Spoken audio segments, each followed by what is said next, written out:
I never believed in anything supernatural until I moved into that basement apartment on Elm Street. It was cheap, which should have been my first warning, but I was fresh out of college and desperate for independence. The apartment was older, with exposed brick on one wall and pipes that groaned at odd hours. My landlord, an elderly woman named Mrs. Chun, lived upstairs and rarely bothered me. The rent was affordable, the location was perfect, and I convinced myself the musty smell would fade once I aired the place out. For the first 2 weeks, everything seemed normal. I worked during the day, came home exhausted, and fell asleep to the ambient noise of the city filtering through my single window. But then I started noticing the wall. It was the brick wall specifically, the one opposite my bed. At first I thought it was just the settling of an old building, or maybe temperature changes causing expansion and contraction. But the sound was too rhythmic, too consistent. It sounded like breathing. I would lie awake at night, staring at that wall in the darkness, listening to the slow inhale and exhale. In, out, deep and measured, like someone sleeping peacefully just on the other side of the bricks. I pressed my hand against it once, expecting cold stone, but the wall was warm. Not hot, but distinctly warm, as if heated from within. I mentioned it to Mrs. Chun one morning when I paid rent. She looked at me for a long moment, her expression unreadable, then asked if I had been sleeping well. When I said no, she told me to try earplugs and hurried back upstairs. That was when I knew something was wrong. The breathing grew louder over the next few days.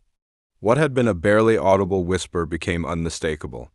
I could hear it even with earplugs, even with music playing.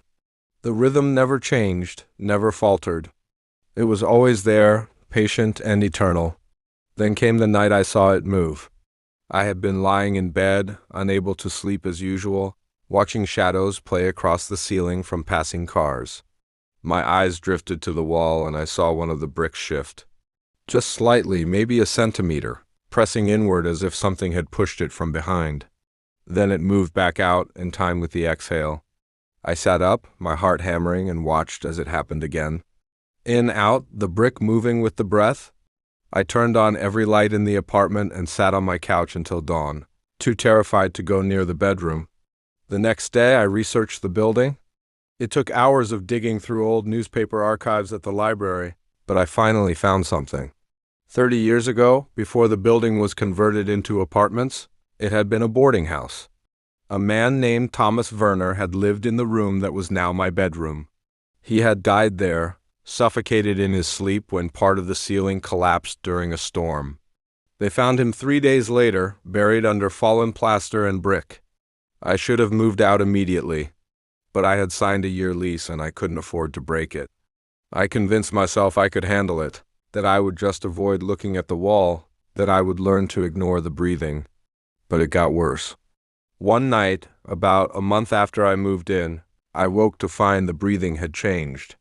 It was faster now, labored and desperate, like someone struggling for air. I lay frozen in my bed, listening to the gasping, wheezing sounds coming from the wall. Then I heard something else, something that made my blood turn to ice. Scratching. Frantic, desperate scratching, like fingernails clawing at brick. The sound of someone trapped, trying to dig their way out.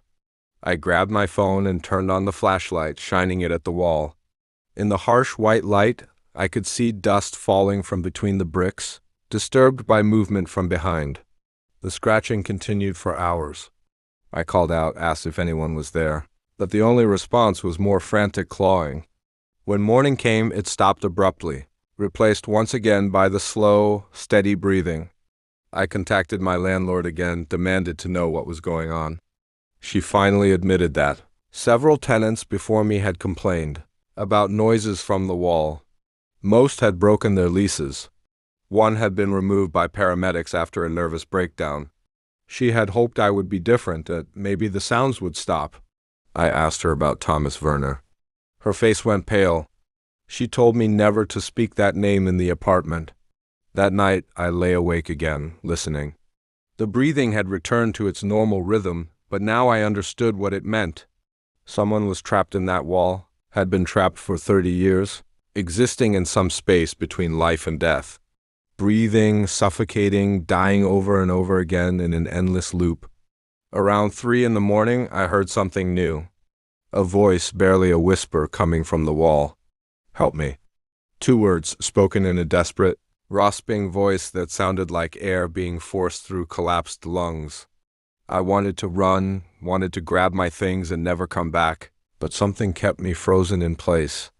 "Help me," it said again, more insistent this time. I forced myself to speak, my voice trembling. "How can I help you?"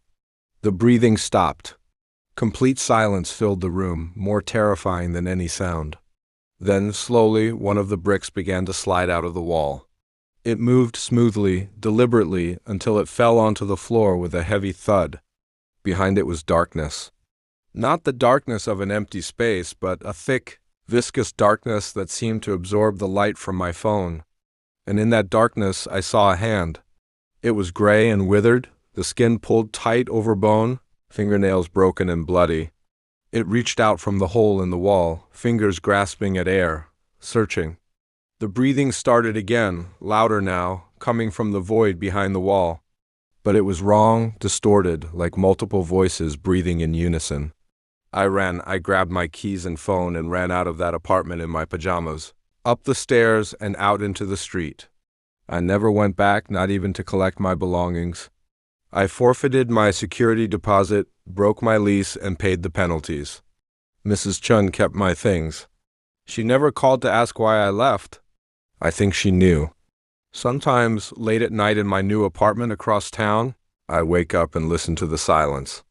And in that silence, if I concentrate hard enough, I can still hear it. Faint and distant, but unmistakable. The breathing. And I wonder if Thomas Werner is still reaching out from that wall, still hoping someone will help him, not understanding that some kinds of death don't ever end.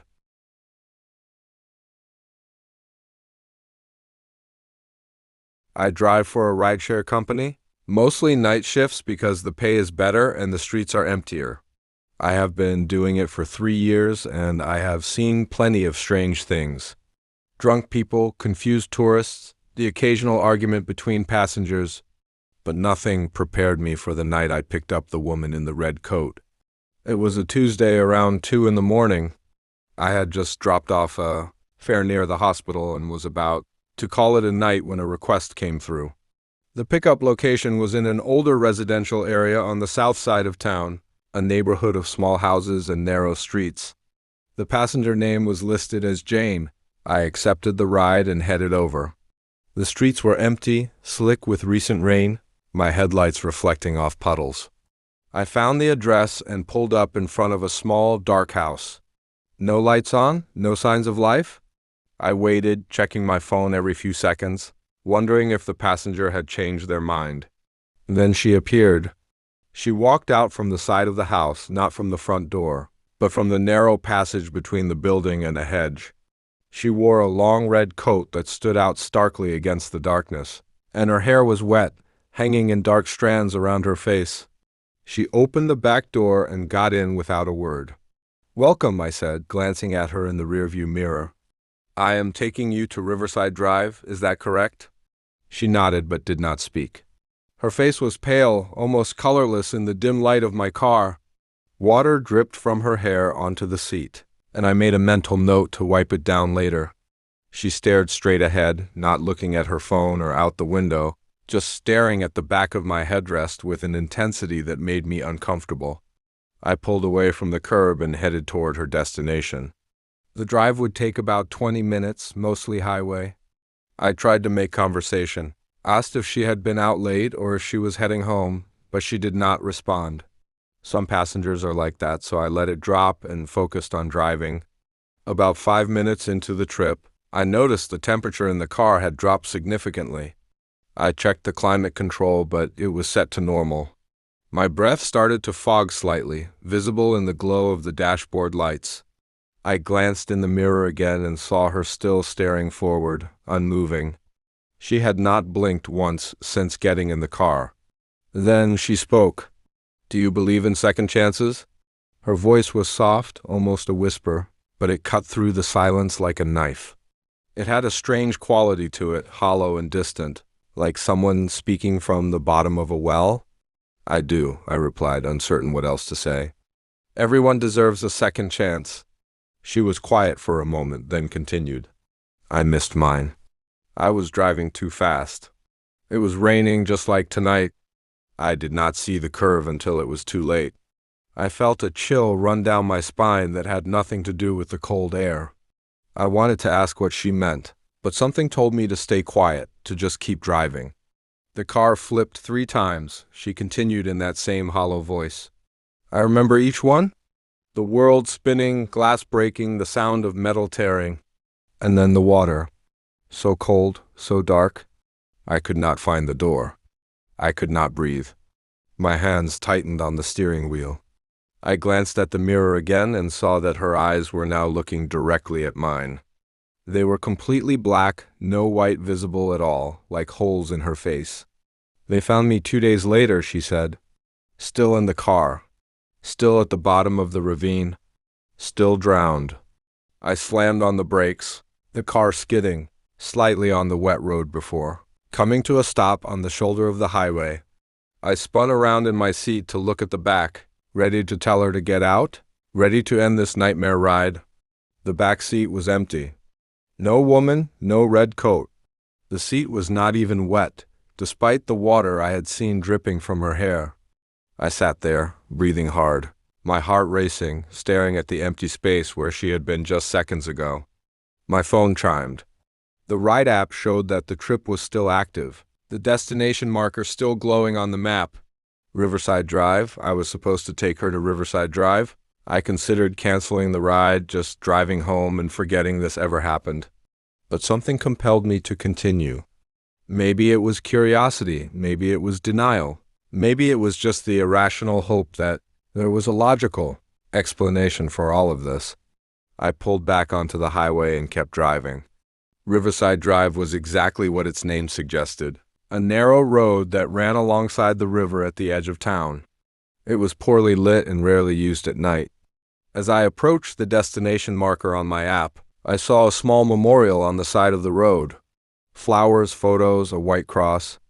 The kind of memorial people put up after a fatal accident. I pulled over and got out of my car, walking slowly toward the memorial. The photos showed a young woman with dark hair, smiling in happier times. The name on the cross was Jane Martinez. The date of death was 5 years ago, almost to the day. Below the cross, someone had left a note, never forgotten. Taken too soon. I walked to the edge of the road and looked down. The ground dropped away steeply, a ravine covered in trees and brush. At the bottom, barely visible in the darkness, I could see the glint of water. A stream, swollen from the recent rain.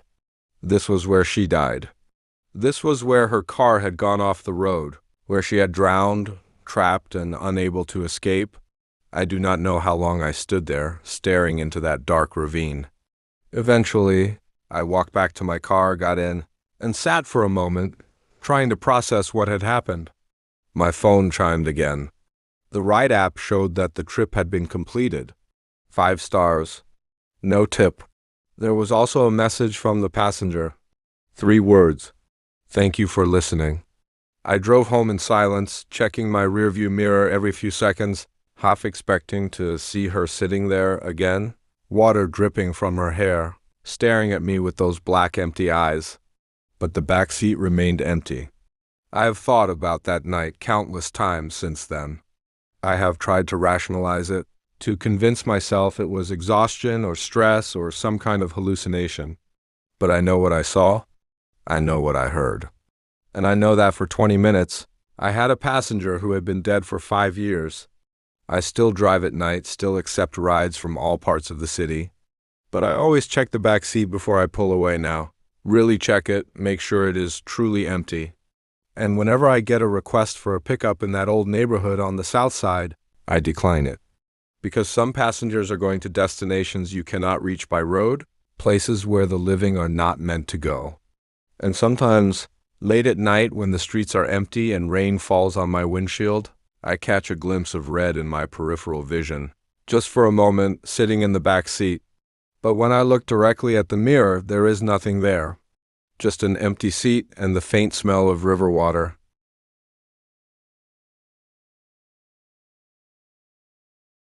I started working as a hospital orderly 3 years ago, and I thought I'd seen everything. Death trauma.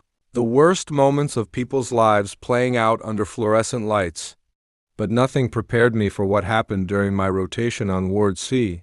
Ward C was the oldest part of St. Michael's Hospital, built in 1923. The administration kept threatening to renovate it, but budget cuts always won. The place had that old hospital smell, a mix of disinfectant barely covering decades of sickness. The floors creaked, the radiators clanked, and the lights flickered constantly. We all joked that the building itself was on life support. My supervisor, Janet, assigned me to night shifts on Ward C for 2 weeks. Most of the other orderlies had done their time there and didn't complain when I got stuck with it. I should have read the room better. The first night was quiet. I made my rounds, checked on patients, restocked supplies. The ward only had 12 beds and 7 were occupied, mostly elderly patients recovering from surgery or dealing with chronic conditions. By 2 in the morning, everything was peaceful. I sat at the nurse's station, filling out paperwork. That's when I heard the wheelchair. The sound of wheels on linoleum is distinctive. Squeaky, rhythmic, slow. It was coming from the far end of the hallway, near the supply closet. I looked up from my paperwork. The hallway was empty. I walked down to check. Nothing. All. The wheelchairs were lined up against the wall where they belonged. I shrugged it off and went back to the station. 20 minutes later, I heard it again. This time closer. I stood up immediately and looked down the hall, empty, but I could still hear it. The wheels kept squeaking, kept moving, even though I couldn't see anything. Then it stopped, right in front of room 7. Room 7 was occupied by an elderly man named Robert. He'd had a stroke and couldn't speak. I went to check on him, telling myself I was being professional, not scared. Robert was awake, staring at his doorway with wide eyes. His mouth worked like he was trying to say something, but no sound came out. He raised one shaking hand and pointed at the empty doorway. I felt cold air wash over me. In a hospital, you get used to temperature changes, but this was different. It felt deliberate, like something had moved past me. Robert's heart monitor started beeping faster. I tried to calm him down, but he kept pointing, kept trying to speak, his eyes filling with tears. The next morning I mentioned it to Janet. She gave me this look, like she'd been waiting for me to bring it up. She told me that Ward C used to be the children's ward back in the 60s. A little girl named Emma had died there after a long illness. She spent her final months in a wheelchair, rolling up and down the hallway because she couldn't sleep. The nurses would find her at all hours, just moving back and forth, back and forth. After she died, people started hearing the wheelchair. Always between 1 and 3 in the morning. Always the same pattern. I didn't want to believe it. I'm not a superstitious person. But that second night, I heard it again. This time I was ready. I stood in the middle of the hallway and waited. The sound got closer. I could hear it clearly now, maybe 20 feet away, 15-10. I couldn't see anything, but I could hear those wheels. Hear the slight squeak of the axle that needed oil. I smelled something too. Baby powder and antiseptic. Not the industrial cleaner we used, but something older, sweeter. The sound stopped right in front of me. I stood there, barely breathing. Then I felt it. Something touched my hand. Small fingers, cold as ice, wrapping around mine. The grip was gentle but insistent, like a child wanting to be led somewhere. I yanked my hand back and ran. I'm not proud of it, but I ran all the way to the break room and locked the door. I stayed there until my shift ended at 6. The third night, I almost called in sick. But I needed the job and I was embarrassed about running. I decided to face it head on. If there was something there, I wanted to understand it. I did my rounds early, then positioned myself at the nurse's station with all the lights on. I waited. 1 o'clock passed.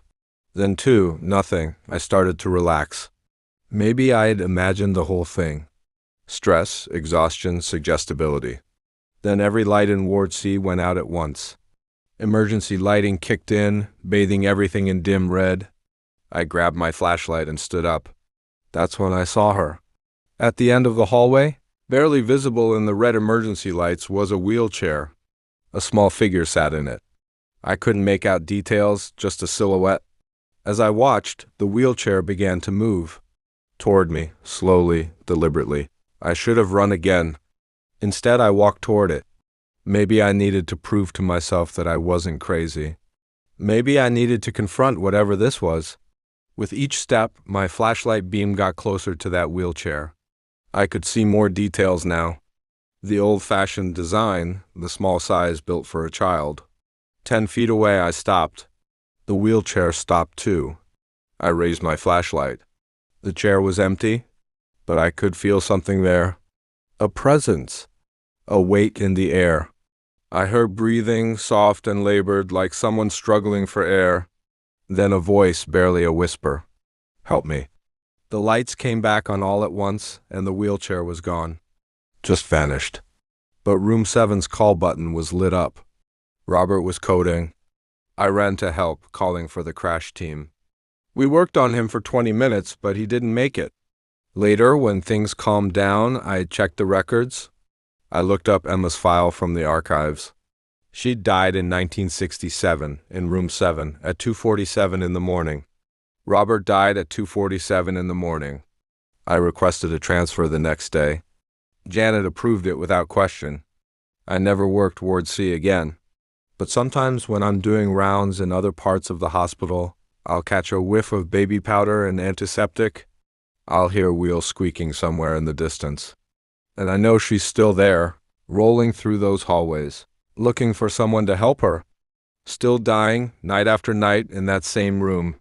Still reaching out with those small, cold fingers, trying to tell someone that she doesn't want to be alone.